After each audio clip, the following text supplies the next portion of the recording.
Good morning, welcome to news analysis. నేను జ్యోత్స్న. డిస్కషన్లోకి వెళ్లే కన్నా ముందు వివిధ పత్రికల్లో వచ్చిన వార్తా కథనాలను ఒకసారి చూద్దాం. తెలంగాణ వార్తా పేపర్స్ చూసినట్లయితే ముందుగా ఈనాడు. ఇక్కడ బ్యానర్ ఐటంగా మెగా భారీ పెట్టుబడి అంటూ ప్రపంచ ఆర్థిక వేదిక సదస్సు సందర్భంగా తెలంగాణలో పెట్టుబడులు పెట్టేందుకు పలు కంపెనీలు ఆసక్తి కనబరుస్తున్నాయి. ఈ మేరకు సీఎం రేవంత్ రెడ్డి నేతృత్వంలోని బృందంతో ప్రముఖ సంస్థలు చర్చలు జరిపి ఒప్పందాలు చేసుకుంటున్నాయి. 15,000 కోట్లతో ఆధునిక పంప్డ్ స్టోరేజ్ విద్యుత్ ప్రాజెక్టు, బ్యాటరీ శక్తి నిల్వ వ్యవస్థ, అనంతగిరి కొండల్లో ప్రపంచ స్థాయి వెల్నెస్ రిసార్ట్ ఏర్పాటుకు తెలంగాణ ప్రభుత్వంతో మెగా ఇంజనీరింగ్ ఇన్ఫ్రాస్ట్రక్చర్ లిమిటెడ్ అవగాహన ఒప్పందం కుదుర్చుకుంది. ఈ వార్తనే బ్యానర్ ఐటంగా ఇచ్చారు. దావోస్లో పలువురు పారిశ్రామికవేత్తలతో సీఎం రేవంత్ రెడ్డి బృందం భేటీకి సంబంధించినటువంటి పలు చర్చలకు సంబంధించిన పాయింట్స్ను కూడా హైలైట్ చేస్తూ ఇదే బ్యానర్ ఐటమ్.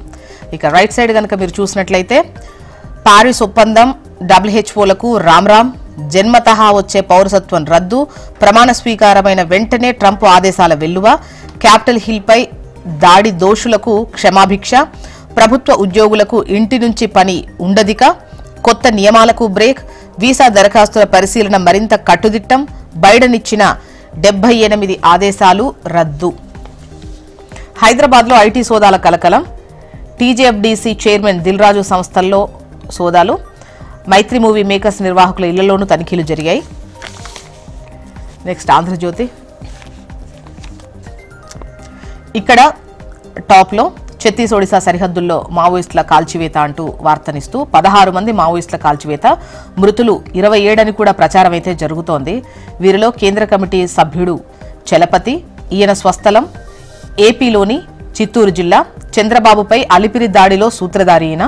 మృతుల్లో కేంద్ర కమిటీ సభ్యులు మనోజ్, గుడ్డు, బాలన్న, నల్లగొండకు చెందిన హనుమంతు ఉన్నారు అని అనుమానం వ్యక్తం చేస్తున్నారు. వ్యూహాత్మకంగా వ్యవహరించిన పోలీసులు నిఘా సమాచారంతో గరియాబంద్ దిగ్బంధం.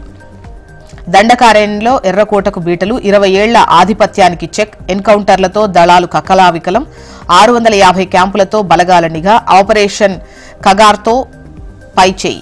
ఏడాది వ్యవధిలో 300 మంది మావోయిస్టులు మృతి, మిగిలిన 14 మంది తెలుగు వాళ్లే. కేంద్ర కమిటీలో ఆరోగ్య సమస్యలు, నిఘా వర్గాల చేతికి కీలక సమాచారం.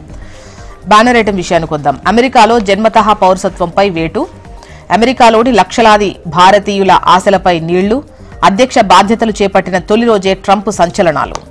ఇక యూనిలివర్తో బోణి, పామాయిల్ ఫ్యాక్టరీ, రిఫైనింగ్ పరిశ్రమ విస్తరణ, కొత్తగా సీసా మూతల యూనిట్ ఏర్పాటుకు సిద్ధం, దావోస్ సదస్సులో రాష్ట్ర ప్రభుత్వ తొలి ఒప్పందం అంటూ వార్తను హైలైట్ చేశారు. నమస్తే తెలంగాణ చూద్దాం. సర్కార్పై పోరు, దద్దరిల్లే ఊరు అంటూ గ్రామ సభలకు సంబంధించిన వార్తను హైలైట్ చేస్తూ గ్రామ సభల్లో ప్రజలు సంధించినటువంటి ప్రశ్నలు, గ్రామ సభల్లో పెళ్లుబికిన జనాగ్రహం అంటూ ఈ వార్తను హైలైట్ చేశారు. కాంగ్రెస్ సర్కార్ను ఎక్కడికక్కడ ఏకిపారేసిన ప్రజలు, రేషన్ కార్డులు, ఇండ్ల లబ్ధిదారుల ఎంపికపై మండిపాటు, అధికారుల అడ్డగింత, ఎమ్మెల్యేలు నాయకుల నిలదీత, ప్రజాపాలన దరఖాస్తులు ఏమయ్యాయంటూ ఫైర్, అర్హుల జాబితాలో తమ పేర్లు లేకపోవడంపై ఆగ్రహం, కాంగ్రెస్ కార్యకర్తలకు ఎట్లా ఇచ్చారని ప్రశ్నల వర్షం. ఇది గ్రామసభ జరిగిన తీరు అంటూ నమస్తే తెలంగాణ బ్యానర్ ఐటమ్ను ప్రచురించింది. ఇక హన్స్ ఇండియా చూద్దాం. ఇక్కడ మన టాప్ ఐటంగా ఛత్తీస్గఢ్ ఒడిశా సరిహద్దుల్లో ఎన్కౌంటర్కు సంబంధించి వార్తను హైలైట్ చేస్తూ కథనాన్ని ఇచ్చారు. అండ్ దీంతోపాటు ముఖ్యంగా మృతులు 27 అని ప్రచారం జరుగుతున్నటువంటి క్రమంలో వీరిలో కేంద్ర కమిటీ సభ్యుడు చలపతి ఉండొచ్చు అన్నటువంటి అనుమానాన్ని, వీటన్నిటిని హైలైట్ చేస్తూ కథనాన్ని ఇచ్చారు. Maoist commander with 1 crore bounty among 20 killed, Chhattisgarh operation a major success అంటున్న Shah. Entire cabinet away from Telangana.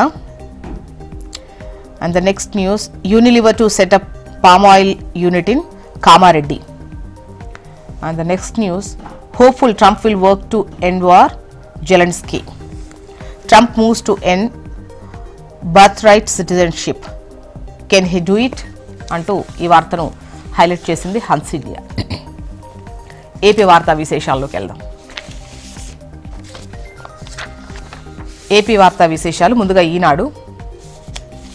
ఈనాడు గనక మనం చూసినట్లయితే ఇక్కడ మనకు బ్యానర్ ఐటంగా మహారాష్ట్రం పెట్టుబడుల నేస్తం, green energy, green hydrogen global హబ్గా ఏపీని అంటున్నారు సీఎం చంద్రబాబు.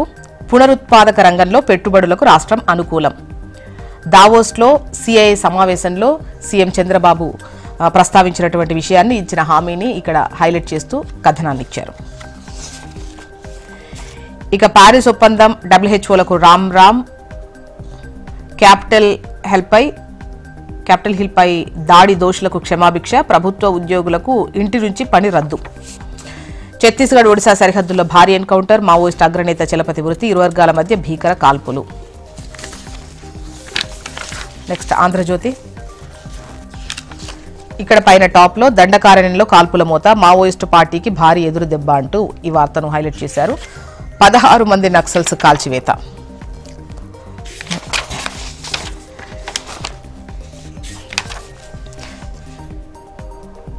ఉత్తర్వుల ఉప్పెన అంటూ అమెరికాలో జన్మతః పౌరసత్వంపై వేటు, అమెరికాలోని లక్షలాది భారతీయుల ఆశలపై నీళ్లు. నెక్స్ట్ వచ్చేసి బ్యానర్ ఐటంగా ఏపీకి రండి, దిగ్గజ సంస్థలకు చంద్రబాబు ఆహ్వానం, పెట్టుబడులే లక్ష్యంగా దావోస్లో వరుస భేటీలు. నెక్స్ట్ సాక్షి. దద్దరిల్లిన దండకారణ్యం అంటూ ఛత్తీస్గఢ్ ఒడిశా సరిహద్దుల్లో భారీ ఎన్కౌంటర్, 16 మంది మావోయిస్టుల మృతి, మృతుల్లో కేంద్ర కమిటీ సభ్యుడు చలపతి, కీలక నేతలు ఉన్నట్లు ప్రచారం. జన్మతః పౌరసత్వం రద్దు, ట్రంప్ బిగ్ షాక్, అధికార పగ్గాలు చేపట్టిన వెంటనే సంచలన నిర్ణయాలు. ఇవి సాక్షిలో వచ్చినటువంటి ప్రముఖ వార్తలు. మొత్తానికి ఇవి ఇవాళ వివిధ పత్రికల్లో వచ్చినటువంటి వార్తా కథనాలు. ఒక చిన్న బ్రేక్ తీసుకుందాం. బ్రేక్ తర్వాత డిస్కషన్లోకి వెళ్దాం. Stay tune.